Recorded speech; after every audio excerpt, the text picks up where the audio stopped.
Good evening, world historians. I don't know if it's evening where you are right now, but it's evening here.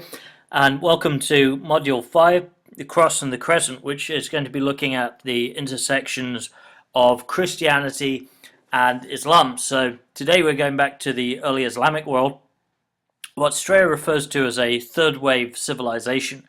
And note that he describes it as a civilization in the political sense as well as the religious.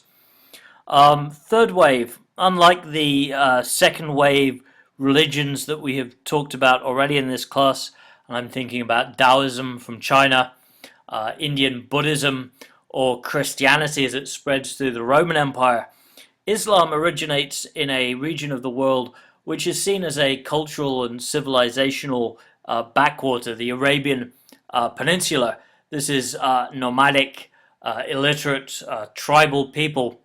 But you also have to remember that it's on the fringes of two great empires of the day. The Byzantine Empire, which is in the Eastern Mediterranean, the reconstituted remnants of the Roman Empire in the Mediterranean.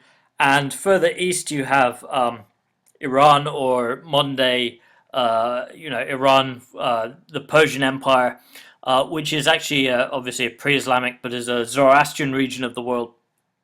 But within 100 years of the Prophet Muhammad's death in the year 632 of the Common Era, Islam has actually spread all the way from Western Europe to India, and even beyond that, you're starting to see, stretching out into the Silk Roads, Islam emerging into places like Western China. But if we, abandon for one moment our distinctions of the Common Era and before Common Era, we can talk about ourselves as being in the year 1434 of the Islamic calendar, or 1434 AH. Now, the H in this question refers to Hejira, which is the Arabic word for the journey. And the journey in this case is actually a reference to the self-imposed exile of Muhammad and his followers from their hometown of Mecca in the Arabian Peninsula to the city of Medina, which was a neighboring city, perhaps about 100 miles from Mecca. And this is taken in the Quran as being the beginnings, the foundation of Islam, not just as a world religion, but as a world power.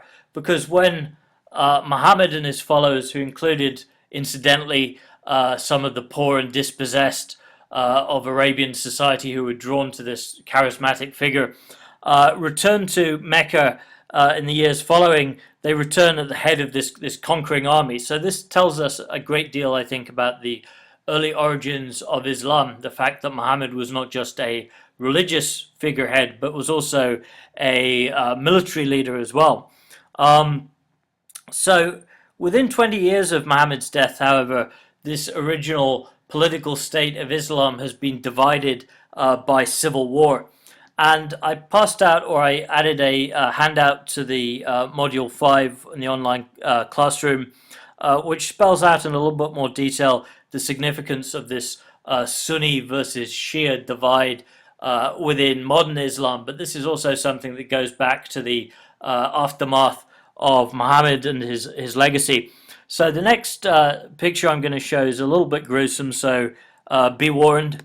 But these are modern day Shia pilgrims visiting the site of Karbala in modern day Iraq, which is where one of Muhammad's own descendants, a guy called Hussein, met his fate, was killed by followers of the Caliphate, the successor of Muhammad, and he was killed over the legacy of his own father, a man called Ali, who was both the cousin and son-in-law of the Prophet Muhammad, and was involved in a power struggle with Muhammad's father-in-law, Abu Bakr, who had been chosen from within the surviving inner circle of Muhammad and his followers to become the caliph or successor of the Islamic State. Ali, on the other hand, claimed that he had been given a kind of verbal promise by Muhammad during his lifetime that he would be allowed to continue the caliphate, and that this had been betrayed from within. So you have this civil war which continues to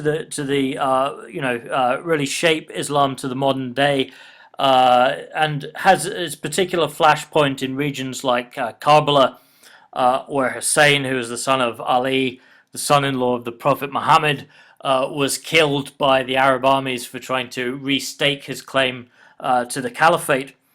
And it's important to recognize as well the geography of this Sunni Shia conflict, that this is not generalized throughout the Islamic world, but is concentrated especially in the Middle East, and especially in regions like Iran and Iraq, which we see in this picture. What's also remarkable, I think, beyond the sectarian nature and the length of this conflict, is the fact that Islam adapted itself to such diverse and varied cultural and geographic contexts within such a short space of time. So within a generation after the death of the Prophet Muhammad, who himself was very much of a kind of desert nomad, you see the establishment of urban political power within Islam. First of all, in Damascus, in modern-day Syria, of course, a region which is still highly divided along sectarian lines. And then later, somewhat later on, the establishment in the late 8th century under the Caliph Mansur of the Abbasid Caliphate, or the Abbasid dynasty of the Caliphate, which was named actually for a distant ancestor of the founders, the uncle of Muhammad, a man called Abbas. But what's interesting about Baghdad, first of all, the name Baghdad is actually of Persian origin rather than Arabic origin. So by that time, Islam had spread beyond simply the Arab world, had spread out into the Middle East, and had also absorbed the old Persian Empire, and was very rapidly, subjecting or exposing Persia to this process of Islamicization. But the Abbasid capital of Baghdad was actually founded on the banks of the river Tigris, just about 50 miles away from the ancient city of Babylon. And it was actually designed specifically to house this new urban dynasty of the Caliphate. These people who, just 100 or so years earlier had been illiterate Arab nomadic conquerors, were now administrators of this great empire of the Islamic world. And you see, therefore, the great urban flourishing of Islamic culture from around the 8th century onwards, based in Baghdad. And this begins to deteriorate somewhat over the years as you start to see these sectarian conflicts between Sunni and Shia. You also see the impact of the Crusades, which has a disastrous effect on the authority, the political authority of the Caliphate as a central political voice for Islam.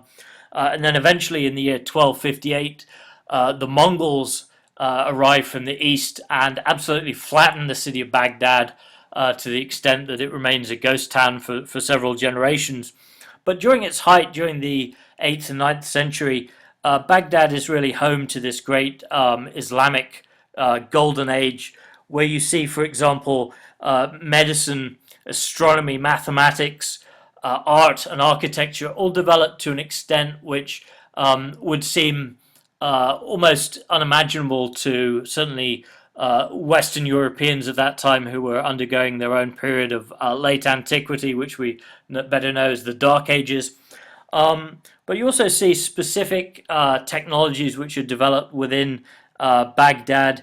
You see, for example, the development not only of very sophisticated hospitals and a healthcare system, but also some concepts of modern hygiene, which really kind of anticipate the germ theory of kind of modern medicine.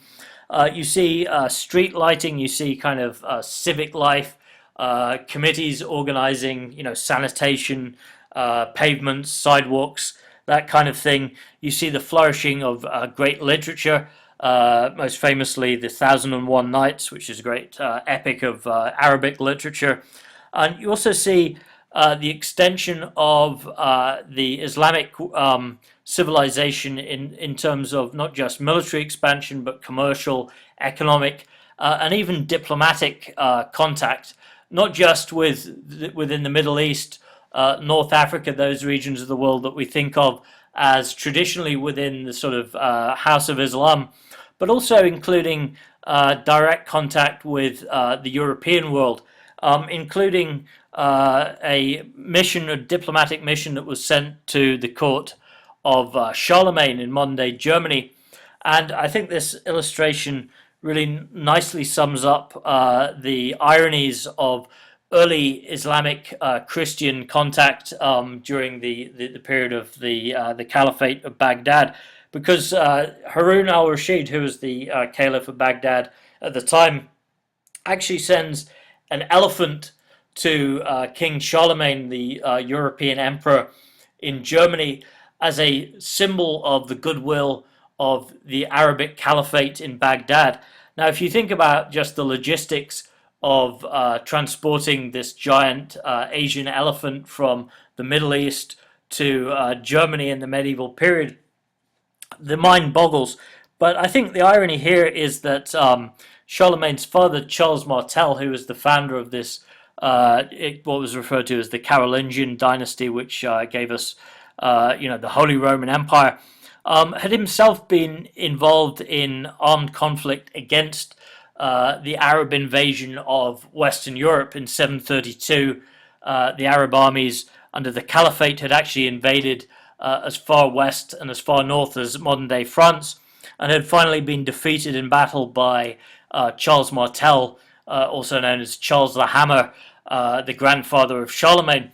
And so there's some irony, I think, to acknowledge that the grandson of this great early European Crusader knight, Charlemagne, actually enjoyed better diplomatic relations with Baghdad, with this Islamic empire, than he did with his own German neighbors across the Rhine.